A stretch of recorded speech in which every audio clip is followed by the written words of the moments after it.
Hey, good morning, good afternoon, good night, good evening, whatever time it is, wherever you are. I pray that God's best is on your life. I pray that you're experiencing the favor and the victory of God.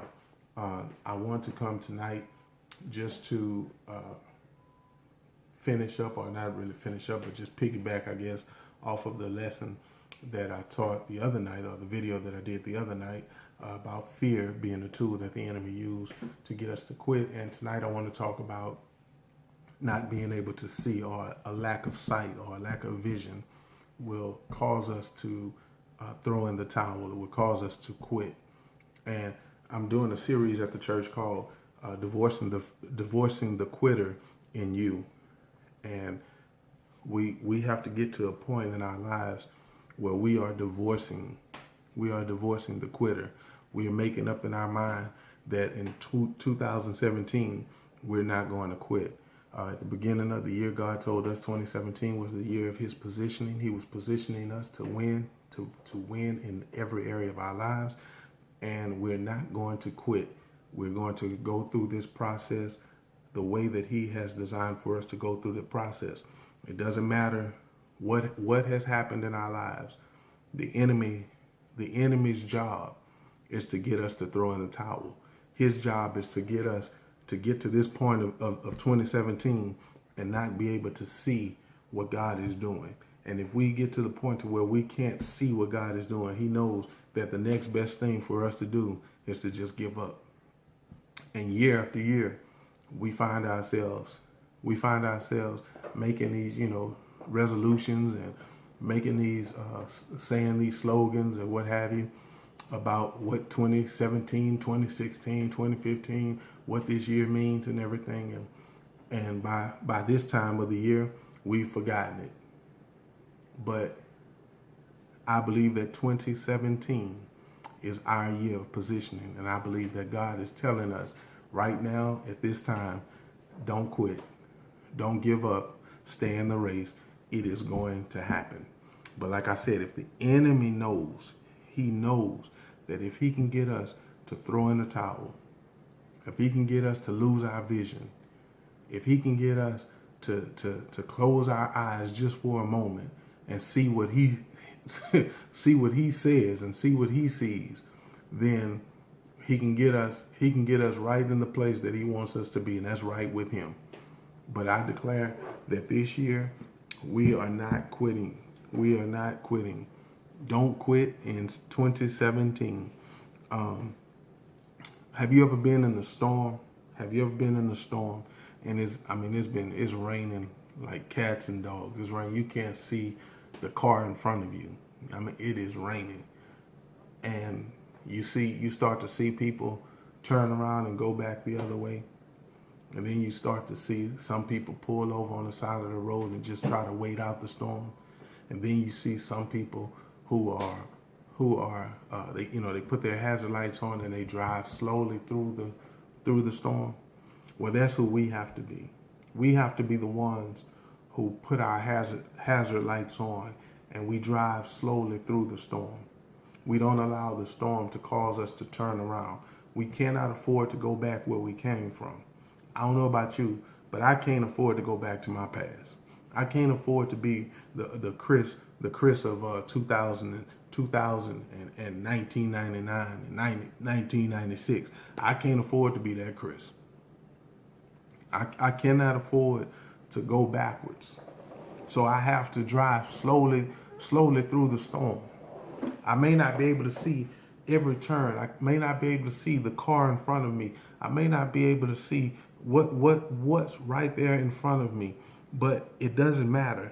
I'm going to put my hazard lights on and I'm going to trust God through the process. Because if God told me that this is the way that I'm supposed to go, then I believe that God is going to make it available for me to get to that point. I cannot afford to pull on the side of the road and just sit there and wait for the storm to pass. I got to be where I'm supposed to be when I'm supposed to be there. I cannot afford to allow this storm to get me to stop, to get me to just sit there and just wait for the storm to pass. I'm wasting valuable time sitting on the side of the road. I know it looked like it's the right thing to do is to sit there, but it's not the right thing to do for me. The right thing for me to do is to drive through that storm. Why? Because what I found out is that most times, if I just drive 5 miles down the road, the sun is shining. The rain has stopped. The clouds have rolled away. There's no more storm because I've gone through the storm. I cannot allow myself to just sit there and just allow the storm to cause me to quit. We have to get to the point in our lives where we trust God enough to know that if God told me to come this way, that he's going to get me through it. I may not be able to see everything, but I know someone who does see. I know someone who, like we always say, he sits high and he looks low. And I know that he's never going to lead me down the path of destruction. He's going to make certain that my path is straight. He's going to make certain that the way that I go, even though there may be storms on the road, he's going to make certain that I get through it.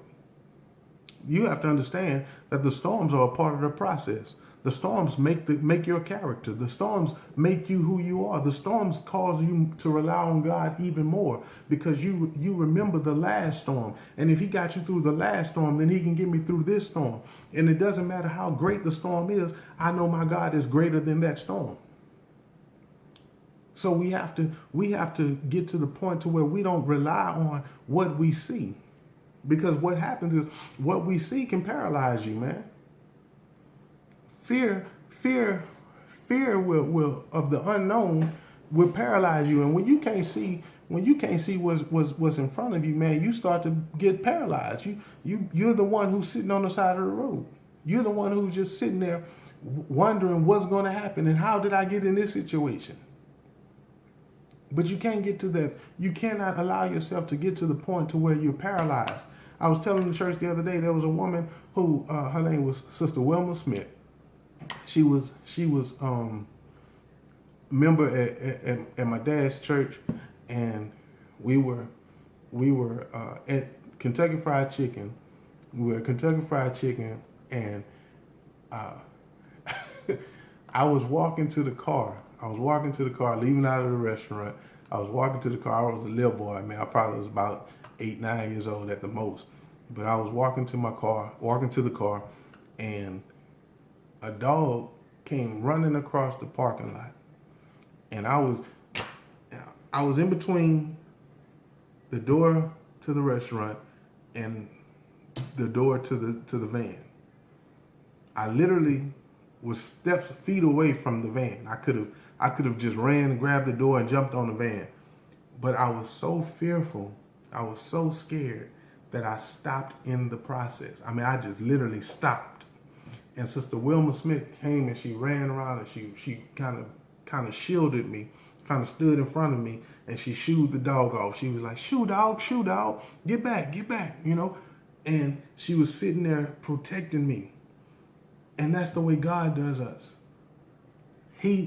When we are in a place of paralyzation, when we're in a place of fear, he protects us, he surrounds us, he shields us, and he makes certain that the enemy cannot get to us. He shoos off everything that the enemy tries to place on us. Everything that he tries to shoot our way, he throws it back to the enemy. Why? Because that's how much he loves us. That's how much he cares for us. He is not going to allow you to sit in the area and be destroyed. Man, I told you, he said, I know the plans that I have for you. My plans are not to harm you. My plans are to prosper you and make sure that you have this expected end. What is this expected end? My expected end is that you are in position to say checkmate to the enemy. My expected end for you is to say, I have the victory. The expected end that I have for you is to say that I am more than a conqueror. How do you become more than a conqueror?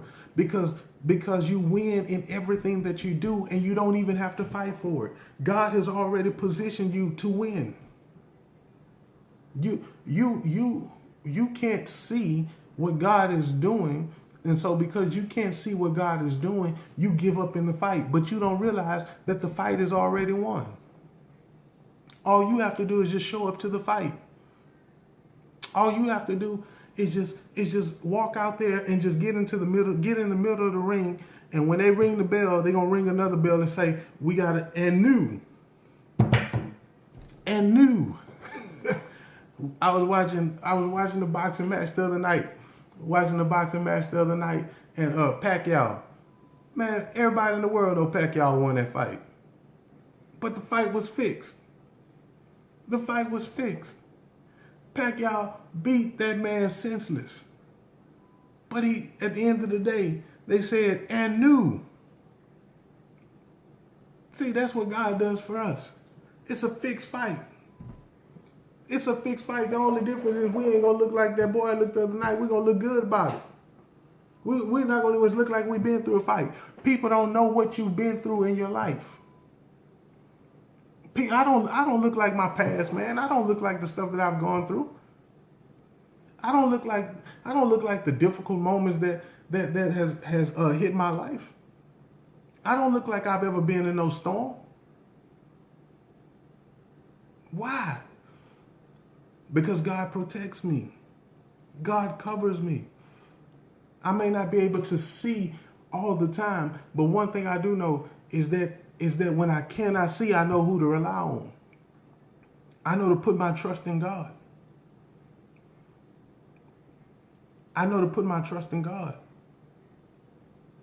When you cannot see, man, you tend to get in your feelings.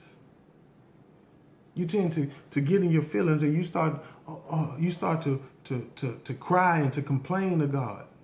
But God ain't worried about your feelings, man. He's looking at your faith. He said, without faith, it's impossible to please me. You crying to me about what you going through? Have you ever walked into MD Anderson? Have you ever walked down the aisles of the hallways of St. Luke's? Have you ever drove downtown and just looked at the homeless people? You talking about the little stuff that you're going through? Say, no, what you have to do is you have to understand that I'm with you. You have to understand that I'm your help. Even when you can't trace me, you got to trust me. Even when you can't feel me around, you got to know that I'm there. That's why it says, that word have I hid in my heart. Because see, sometimes your eyes are going to fail you. Sometimes your senses are going to fail you. But your heart should always know where God is. God said, I'll never leave you, nor will I ever forsake you. All you got to do is just reach up to me, and I'm right there with you. I'm going to protect you. I'm going to protect your every move. I'm going to make certain that you get everything that you need. I'm going to make certain that you do what you need to do. That you accomplish what I have set to your hands to accomplish. You have to know that. 2 Kings, Elijah and his servant was in a room. It was in a house, and Elijah's servant walked outside of the house. And when he walked outside of the house, he saw that they were surrounded. And when he saw that they were surrounded, he walked back inside and he told Elijah, we about to die.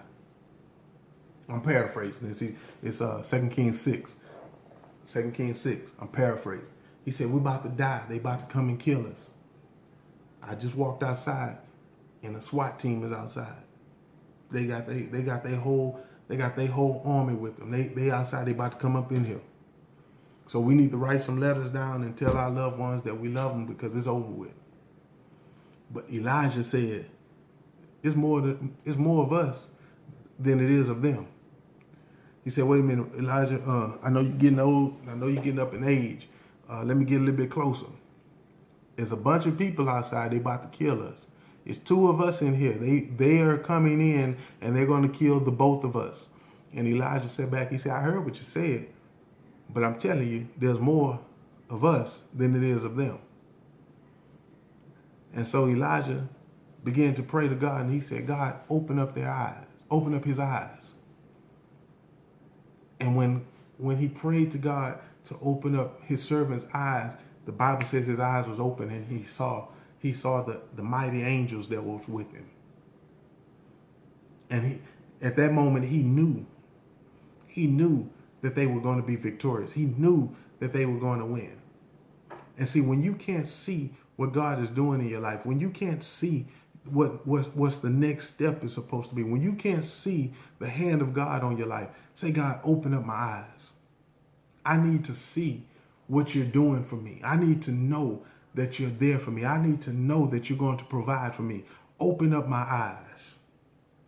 And when God opened up your eyes and he begins to show you that you've already become victorious, that you've already won, that you're more than a conqueror, that you have already defeated the enemy, that it's already done.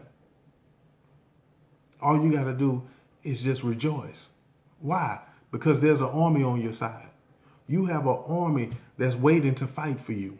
You have an army that's waiting to attack on your behalf. All you have to do is just open up your eyes. Ask God to open up your eyes so you can see.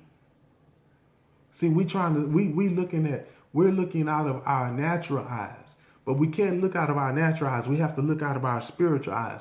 We have to know what God is doing. God said, he said at the beginning of the year where you were supposed to be at the end of this year. You got to trust that God is going to get you there. And if you can't see, if you can't see how you're going to get there, just say, God, I trust you. I trust you. I believe you, but I need you to open up my eyes. I know what you've done in the past. And I know that if you've done it in the past, that you can do it again. I know that if you did it for them, you can do it for me. But God, I need you to open my eyes. You cannot operate in fear, and you cannot operate in your natural sight. You cannot lose your vision. You cannot allow the enemy to take your vision. And that's what he wants to do. He wants to take your vision. If he can take your vision, he's taking your destiny. If he can take your vision, he's taking your destiny. And you have to know that God is still God. He is the same God who helped Elijah. He is the same God who helped Abraham. He is the same God. He is the same God. If he's done it once, he can do it again. He is no respecter of person, man. He loves you just like he loves me. And if he helped me out, he can help you out. So what I want you to do is I want you to remember that God is with you. One, I want you to remember that God is with you. I want you to remember that you cannot lose your faith. Two, I want you to remember three, I want you to remember that you cannot lose your vision. And then finally, I want you to remember to expect greater. Listen, if you enjoyed this message and you're in the Houston area, every Sunday morning, 8:30 a.m., 9132 Furnett Street, Houston, Texas, 77016. We are there at Furnett Missionary Baptist Church. We call it the Church of Greater Faith. And like we say at the church, we are expecting greater. So before I leave you, I want you to remember to expect greater.